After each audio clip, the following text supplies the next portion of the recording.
आपको ज्ञात होगा इससे पहले भी पीएलआई स्कीम्स का बहुत लाभ मिला, चाहे वो मोबाइल मैन्युफैक्चरिंग के लिए था।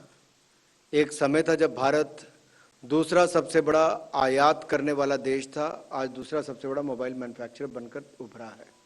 14 सेक्टर्स में अलग अलग प्रोडक्शन लिंक इंसेंटिव स्कीम्स लाई गई हैं, चाहे वो टेलीकॉम हो, नेटवर्किंग प्रोडक्ट्स हो, आईटी हार्डवेयर हो, फार्मा सेक्टर हो, स्पेशलिटी स्टील हो या फूड प्रोसेसिंग से लेकर ड्रोन के सेक्टर हो। लेकिन आज मैं अपने आप को सोलर पीवी मॉड्यूल पे पहले आप पे आना चाहूँगा, जिसकी आज जैसे अप्रैल 2021 में 4500 करोड़ रुपये का प्रावधान पहली स्कीम में किया गया था और जिसके अंतर्गत चयनित 3 कंपनियों ने सोलर पीवी मॉड्यूल्स के बनाने के लिए 8.7 गीगावाट की क्षमता के उत्पादन की कैपेसिटी यहाँ पे बनाने की शुरुआत की है, जिसका काम चल रहा है।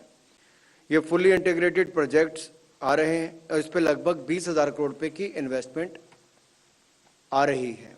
जो पहले ट्रांच की अगर मैं बात करूँ तो आज जिसके लिए मंजूरी दी गई वो क्यों जरूरी है, क्योंकि 2030 तक का जो लक्ष्य जो रखा है वो प्रधानमंत्री जी ने 500 गीगावाट का रिन्यूएबल एनर्जी का रखा है और उसमें से बड़ा चंक जो है वो 280 गीगावाट का सोलर पावर का है और इसके लिए बड़ी मात्रा में सोलर पीवी मॉड्यूल्स की आवश्यकता पड़ती है और वर्तमान में इसे काफ़ी हद तक आयात किया जाता है, यानी कि हमारी निर्भरता दूसरे देशों पर है। और इसके रिक्वायरमेंट को देखते हुए सोलर पीवी के लिए पीएलआई स्कीम का विस्तार करने का निर्णय किया गया है। पहले के जो 4500 करोड़ स्वीकृत हुए थे, उसके अलावा ये सोलर पीवी मॉड्यूल्स के लिए जो ट्रांच 2 के लिए 19,500 करोड़ रुपये आज मंजूर किया गया है, जिसका प्रावधान रखा गया है। अगर पिछले पूर्व अनुमोदित स्कीम में अगर आप देखेंगे तो एक ही ऑक्शन विंडो रखी गई थी और उसमें कंपनियों के चयन में ऐसे मैन्युफैक्चरर्स को प्राथमिकता दी गई थी जो fully integrated solar PV plant स्थापित करेंगे, यानी कि उसमें पॉलीसिलिकॉन से लेकर वेफर एवं सोलर पीवी सेल्स और मॉड्यूल का निर्माण करेंगे। लेकिन ट्रांच 2 स्कीम में इंटीग्रेशन की मात्रा के आधार पर ऑक्शन की 3 अलग अलग विंडोज रखी गई हैं और ये 3 विंडोज क्या है? पहली विंडो तो है फुली इंटीग्रेटेड प्रोजेक्ट्स, यानी कि पॉलीसिलिकॉन से लेकर वेफर सेल एंड मॉड्यूल्स बनाए जाएंगे, ये एक विंडो रखी गई है। और दूसरी विंडो है वेफर से लेकर सेल्स एंड मॉड्यूल्स बनाने की मैन्युफैक्चरिंग फैसिलिटी जो होगी, ये दूसरी विंडो है। और तीसरी विंडो में सेल और मॉड्यूल्स बनाने का प्रावधान रखा गया है। तो इसमें लाभ क्या होगा? इसमें अधिक से अधिक मैन्युफैक्चरर्स पीएलआई स्कीम में पास हो पाएंगे, उनका इंटरेस्ट भी आएगा, पार्टिसिपेट कर पाएंगे और पीएलआई स्कीम का लाभ उठाएंगे। और इसका लाभ उठाते हुए हाई एफिशिएंसी मॉड्यूल्स भारत में ही तैयार होंगे, यानी कि अगर मैं ये कहूँ कि आयात में कमी आएगी और भारत निर्यात करने की दिशा में भी आएगा, तो उसके लिए इस योजना का बहुत बड़ा लाभ मिलने वाला है। और हर विंडो के अंतर्गत अधिक क्षमता वाले प्लांट्स को प्राथमिकता दी जाएगी ताकि इकोनॉमीज ऑफ स्केल का लाभ मिल सके और कम लागत पर हाई एफिशिएंसी मॉड्यूल्स का उत्पादन देश में ही हो। कम से कम 1000 मेगावाट कैपेसिटी वाले प्लांट ही इस स्कीम के लिए एलिजिबल होंगे। इससे देश में सोलर एनर्जी का उत्पादन कम लागत पर हो सकेगा। जब आपकी मैन्युफैक्चरिंग यानी कि आपके प्लांट लगाने की कॉस्ट वही कम आ जाएगी, तो इसका मतलब आपकी उत्पादन की कीमत भी कम आएगी। कंपनीज को मिनिमम परफॉर्मेंस की शर्त भी पूरी करनी होगी ताकि भारत में ग्लोबल क्वालिटी के मॉड्यूल्स का उत्पादन हो सके। किसी कंपनी द्वारा भी बिड की कैपेसिटी का 50% ही पीएलआई स्कीम के लिए एलिजिबल होगा।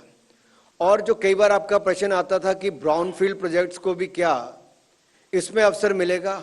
जी हाँ, ब्राउनफील्ड कंपनीज को भी ऐसे पीवी मैन्युफैक्चरर्स जो एग्जिस्टिंग फैसिलिटीज जिनकी है, उनको नई मैन्युफैक्चरिंग कैपेसिटी अगर खड़ी करनी है तो वो भी स्कीम का लाभ उठा सकते हैं और उनको इंसेंटिव राशि का 50% मिलेगा। और इस स्कीम के अंतर्गत इंसेंटिव उत्पादन शुरू होने के पहले 5 वर्ष तक मिलेगा। पहले साल सबसे ज्यादा इंसेंटिव मिलेगा और तदोपरांत हर वर्ष वो कम होता जाएगा, ताकि 5वें वर्ष के बाद भी जब इंसेंटिव खत्म होता है तो हमारी कंपनीज compete कर सके, मार्केट में इंडस्ट्री कॉम्पिटिटिव हो सके, उस दृष्टि के साथ इसको रखा गया है। जैसा मैंने कहा कि इस स्कीम के क्रियान्वयन के लिए सोलर पीवी मॉड्यूल्स के उत्पादन के लिए लगभग 94,000 करोड़ रुपए का डायरेक्ट इन्वेस्टमेंट आने की उम्मीद है, जिससे प्रतिवर्ष 65 गीगावाट सोलर पावर के लिए fully integrated, partially integrated PV modules के उत्पादन की क्षमता का सृजन किया जाएगा और लगभग 2 लाख लोगों को डायरेक्ट जॉब्स और लगभग 8 लाख लोगों को अप्रत्यक्ष तौर पर जॉब्स मिल सकेंगी, जो कि एंसिलरी या बाकी एक्टिविटीज या पैकेजिंग लॉजिस्टिक्स के माध्यम से होंगी। इस योजना से रिन्यूएबल एनर्जी में जो हमने महत्वाकांक्षी लक्ष्य रखा है कि उसको स्वदेश में ही बनाएंगे भी, जो हमारे सोलर पीवी मॉड्यूल्स है और सोलर प्लांट लगाकर ग्रीन और क्लीन एनर्जी का यहाँ पर काम भी होगा और इससे भारत आत्मनिर्भर भी होगा। दूसरा,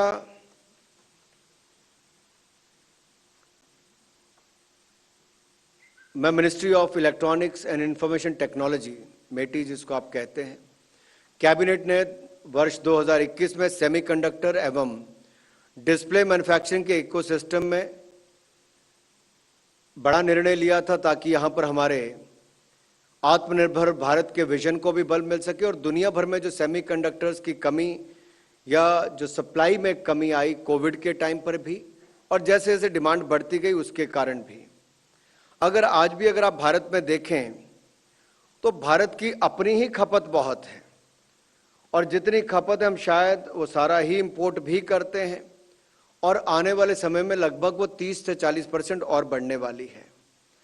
तो प्रधानमंत्री जी के आत्मनिर्भर भारत के विजन के तहत इलेक्ट्रॉनिक सिस्टम डिजाइन और मैन्युफैक्चरिंग को बढ़ावा देने तथा सेमीकंडक्टर मैन्युफैक्चरिंग के इकोसिस्टम को विकसित करने के लिए ये प्रोग्राम अनुमोदित किया गया था, जिसके अंतर्गत सेमीकंडक्टर फैब्रिकेशन प्लांट्स, जिसको हम सेमीकंडक्टर फैब्स भी कहते हैं, दूसरा डिस्प्ले फैब्स और तीसरा कंपाउंड सेमीकंडक्टर एंड पैकेजिंग तथा सेमीकंडक्टर डिजाइन के लिए फाइनेंशियल इंसेंटिव दिए जाने का प्रावधान है। इसके साथ साथ जो हमारी सेमीकंडक्टर लेबोरेटरी के मॉडर्नाइजेशन और इंडिया सेमीकंडक्टर मिशन का प्रावधान भी है। आज अगर हम देखें तो ग्लोबल सप्लाई चेन में बाधित होने के कारण, जियोपॉलिटिकल और स्ट्रैटेजिक कारणों से विश्व के कई देशों ने सेमीकंडक्टर मैन्युफैक्चरिंग को बढ़ावा देने के लिए अपने यहाँ पर बड़े बड़े पैकेजेस की घोषणा की है और ये फाइनेंशियल इंसेंटिव्स के लॉन्च होने के कारण यूएस, यूरोप, चाइना सब जगह ऐसा हुआ है, तो एक नई कंपटीशन दुनिया भर में खड़ा हुआ। अब भारत भी अपनी क्षमता को इस क्षेत्र में बढ़ाए ताकि हमें दुनिया पर निर्भर ना रहना पड़े। और आप सबको ये भी ज्ञात है कि सेमीकंडक्टर मैन्युफैक्चरिंग की टेक्नोलॉजी दुनिया के गिने चुने देशों के पास ही है और कई देशों ने जैसे इंसेंटिव दिया तो हर कोई कहाँ जाना चाहेगा इसके ऊपर भी निर्भर करता है। वित्तीय पैकेज की घोषणा भी उन्होंने की, भारत भी सबको आकर्षित अपनी ओर करे। जब हमने पहले किया उसका भी बहुत अच्छा रिस्पांस मिला, लेकिन उसमें संशोधन करके आज हम कुछ लेकर आए जिससे और इससे बल मिलने वाला है और वो संशोधन करके क्या आज कैबिनेट ने पास किया वो मैं आप सबके सामने रखूंगा। मंत्रिमंडल ने जो एडवाइजरी कमेटी बनाई है उसकी अनुशंसा के आधार पर सेमीकंडक्टर फैब्स हो, डिस्प्ले फैब्स हो, कंपाउंड सेमीकंडक्टर और पैकेजिंग की स्कीम्स के कतिपय संशोधन में जो निर्णय लिया गया है वो है पहले इन 3 स्कीमों के में अलग अलग कैटेगरीज के लिए जो कैपिटल इन्वेस्टमेंट होनी थी उसमें 30 से 50% तक अलग अलग फाइनेंशियल इंसेंटिव्स का प्रावधान था। अब वो 30 से 50% को हटाकर अब इनके स्थान पर एक समान रूप में 50% फाइनेंशियल इंसेंटिव देने का निर्णय किया गया है। यानी कि जो 30 से 50% तक का तीनों योजनाओं पर था वो उसको हटाकर अब फ्लैट उसको 50% किया गया है। दूसरा, पूर्व में 65 NM साइज के कम साइज के ही नोट्स को इंसेंटिव प्लान में लिया गया था ताकि उसको फाइनेंशियल इंसेंटिव मिल पाए। तो अगर किसी ने आना था तो 65 NM साइज से कम साइज वाले ऐसे सेमीकंडक्टर्स बनाने के लिए ही वो देश में आते, नोट्स बनाने के लिए आते। तो अब उससे बड़े वाले जो हैं 65 NM से बड़े वालों को भी इसमें इंक्लूड कर लिया गया है ताकि उनको भी इसका लाभ मिल सके। तीसरा, डिस्प्ले फैब स्कीम में किसी प्रोजेक्ट के लिए जो देय इंसेंटिव था वो 12,000 करोड़ था, उसकी एक कैप सीलिंग थी। अब इस सीलिंग को हटा दिया गया है, अब ये सीलिंग नहीं रहेगी और डिस्प्ले फैब पर इससे ज्यादा भी इंसेंटिव मिल सकते हैं। तो इन स्कीमों के जो नया आज कैबिनेट ने पास किया है, इन संशोधनों के बाद हमें पूर्ण उम्मीद है कि इस सेक्टर में एक और तो भारत की क्षमता बढ़ेगी, दूसरी ओर निवेश भी आएगा, रोजगार स्वरोजगार के अवसर मिलेंगे, आयात में कमी आएगी और भविष्य में भारत निर्यात की दृष्टि से भी सेमीकंडक्टर फैब्स, डिस्प्ले फैब्स और कंपाउंड सेमीकंडक्टर और पैकेजिंग इस दिशा में भी आगे इस क्षेत्र में बढ़ पाएगा। 2026 तक सेमीकंडक्टर की कुल खपत 80 अरब डॉलर के पार कर चुकी है और 2030 तक ये लगभग 110 बिलियन डॉलर पार होने की उम्मीद है।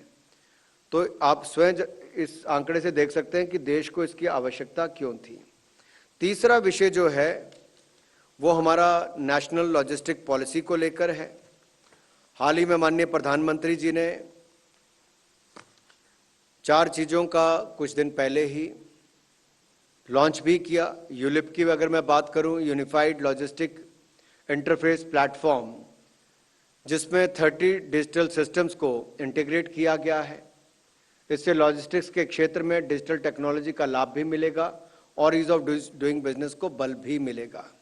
दूसरा, ई लॉक्स की मैं बात करूं तो ईज ऑफ लॉजिस्टिक सर्विसेज, ये भी इंडस्ट्रियल ग्रीवियंस रिड्रेसल सिस्टम के लिए बनाया गया है ताकि इंडस्ट्री को इसका लाभ भी मिले। ऑनलाइन ये सुविधा उपलब्ध होगी और इसमें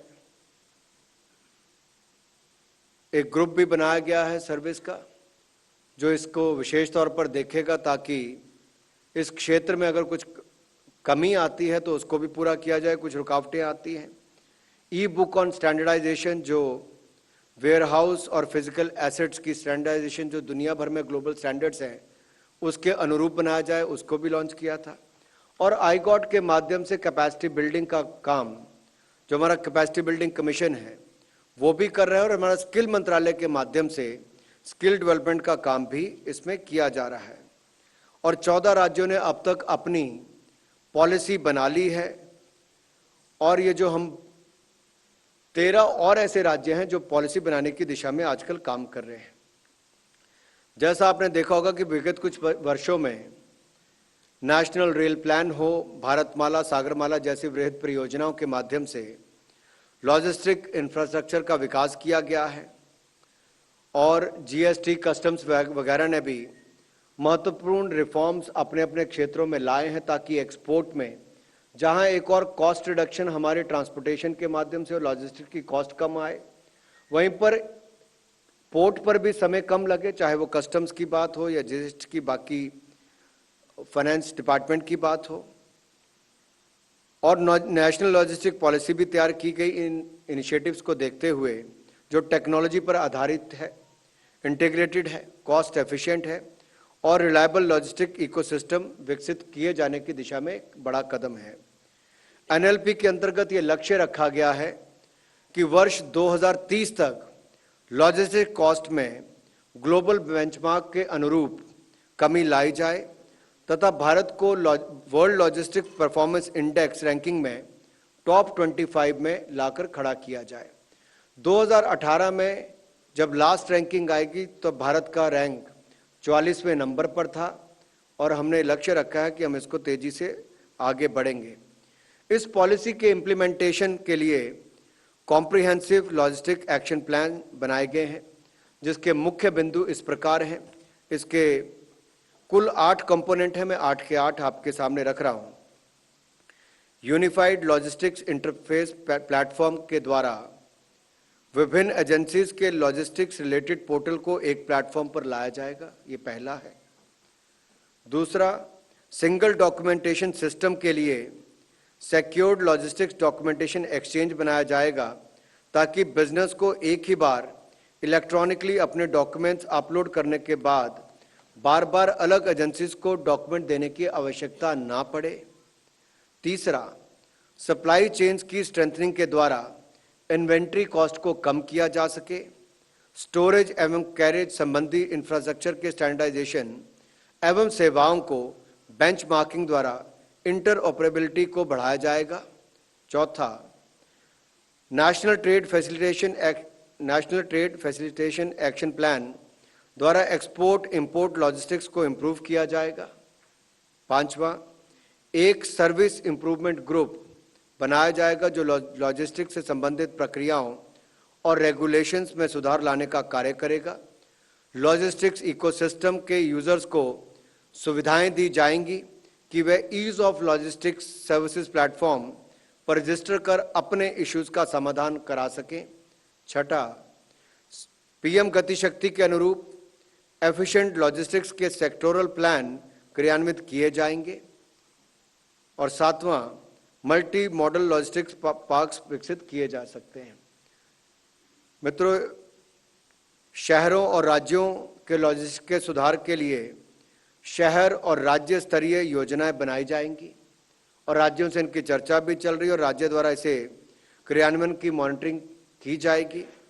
लॉजिस्टिक्स इंडेक्स पर logistics ease across different states द्वारा राज्य की रैंकिंग की जाएगी, ताकि उनमें स्वस्थ प्रतिस्पर्धा की भावना उत्पन्न हो। और जैसा मैंने पहले कहा, लॉजिस्टिक्स परफॉर्मेंस इंडेक्स में भारत की रैंकिंग में सुधार लाने के लिए लास्ट माइल कनेक्टिविटी हो या ग्राउंड लेवल ऑपरेशंस हो या ग्राउंड लेवल इंफ्रास्ट्रक्चर सुविधाओं को बेहतर बनाया जाएगा। इस दिशा में हर कदम उठाया जाएगा ताकि रैंकिंग में सुधार भी हो और हमारे देश से निर्यात भी बढ़ सके। स्किल डेवलपमेंट द्वारा लॉजिस्टिक्स स्किल काउंसिल द्वारा हमारे युवाओं को ट्रेनिंग देकर प्रशिक्षण भी दिया जाएगा। इससे जहां ओवरऑल कुल मिलाकर लॉजिस्टिक्स कॉस्ट की कमी आएगी, लॉजिस्टिक्स की एफिशिएंसी बढ़ेगी, भारतीय उद्यम एवं प्रोडक्ट्स की कॉम्पिटिटिवनेस में सुधार होगा और देश में इकोनॉमिक एक्टिविटी को बल मिलेगा और मेक इन इंडिया को बल भी मिलेगा। और जब ये इकोनॉमिक एक्टिविटीज के बढ़ने तथा मैन पावर की स्किलिंग होने से देश में एम्प्लॉयमेंट अपॉर्चुनिटीज और बढ़ेंगी। जैसा 4 इसके पहलू देखे जाएं तो पीएम गति शक्ति के इंफ्रास्ट्रक्चर के तो हमने अलग अलग बातों पर पहले कहा ही था। जो 3 नेशनल लॉजिस्टिक्स पॉलिसी के अंतर्गत कवर होती हैं वो एक वेयर हाउसिंग, दूसरा इन्वेंट्री मैनेजमेंट और तीसरा सिस्टम एंड रेगुलेशन। इन तीनों का यहां पर ध्यान रखा गया है नेशनल लॉजिस्टिक्स पॉलिसी 2022 में। इस तीनों विषयों पर, क्योंकि तीनों महत्वपूर्ण विषय हैं और आपके कई प्रश्न इस पर होंगे, जो भी आपके प्रश्न हैं आप एक एक करके पूछ सकते हैं।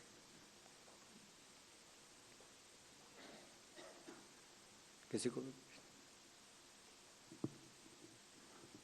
सर मैं लक्ष्मण हमारे बीच में दोनों तीनों विभाग के सचिव भी हैं, आपके मन में जो प्रश्न हुआ। सर मैं लक्ष्मण हूँ CNBC आवाज से। मेरा सवाल सेमीकंडक्टर PLI स्कीम में जो बदलाव किया गया इसको लेकर के, सेमीकंडक्टर इंसेंटिव स्कीम में, सॉरी, इसमें 2 बदलाव किए गए हैं। एक 65 nm नोड्स की सीमा जो है उसको हटा दी गई है, इसको हटाने के पीछे क्या वजह है?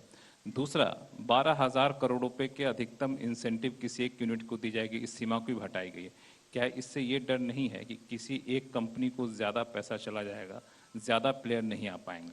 सबसे बड़ा डर तो ये है कि हमें दुनिया के ऊपर निर्भर है। आज अवेलेबिलिटी कितनी है दुनिया में?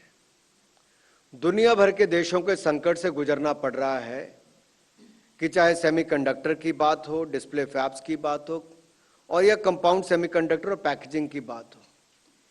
इन सभी में ही दुनिया भर में शॉर्टेज है। आप एक इंडस्ट्री से कई इंडस्ट्री तक देखेंगे, बड़ी वजह यह भी है सप्लाई चेन में। जब भारत इतने सेक्टर्स में आगे बढ़ रहा है तो यहां पर क्यों नहीं? और जब यहां पर भी कदम उठाया तो 65 NM तक अपने आप को सीमित क्यों करना है, जब दुनिया भारत में निवेश करने के लिए तैयार है। 14 PLI स्कीम्स का हमने देखा कि इतना उसका लाभ देश को मिला है कि आने वाले वर्षों में हम हर सेक्टर में आगे बढ़ते चले जाएंगे। तो उस दिशा में ही 65 NM की जो सीलिंग थी कि उससे नीचे ही करना है, उससे भी बाहर निकलकर 65 NM के साइज से आगे भी बढ़कर हम कर सकते हैं, ताकि किसी के ऊपर निर्भर ना रहना पड़े, आत्मनिर्भर हम हो। और 12,000 करोड़ की इसलिए लक्ष्मण जी मैं कहना चाहता हूं, इसमें इन्वेस्टमेंट का साइज तो देखिए कितना है। गिने चुने प्लेयर्स हैं और दुनिया भर के देश उनको अपनी ओर बुलाना चाहते हैं, लेकिन भारत में एक अपनी डोमेस्टिक मार्केट भी बढ़ी और भारत में जो मैन्युफैक्चरिंग कैपेसिटीज की कैपेबिलिटी भी है और एबिलिटी तो है ही है।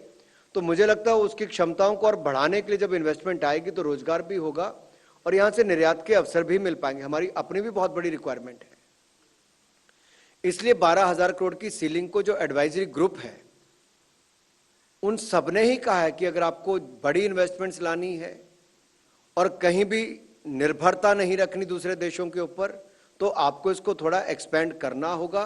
इसलिए हमने इस पर जल्दी बदलाव करके संशोधन करके पारित किया है कि भारत जब दुनिया में बाकी क्षेत्रों में आगे बढ़ रहा है तो इस क्षेत्र में भी आगे बढ़ने का ही काम करेगा, अपनी रिक्वायरमेंट भी और दुनिया की रिक्वायरमेंट को भी पूरा करेगा। मैं समझ पा रहा हूँ पुरानी टेक्निक की तरफ बढ़ना, 65 से कम की तरफ दुनिया आगे बढ़ रही है। नहीं, अलग अलग प्रोडक्ट्स की अलग अलग रिक्वायरमेंट है। जो आपके मोबाइल फोन पे लगेगा अलग है, जो टॉवर के ऊपर लगेगा अलग है, किसी और सिस्टम पे लगेगा बिल्कुल साइज पे अलग आ जाएगा, 65 NM पे नहीं जाएगा।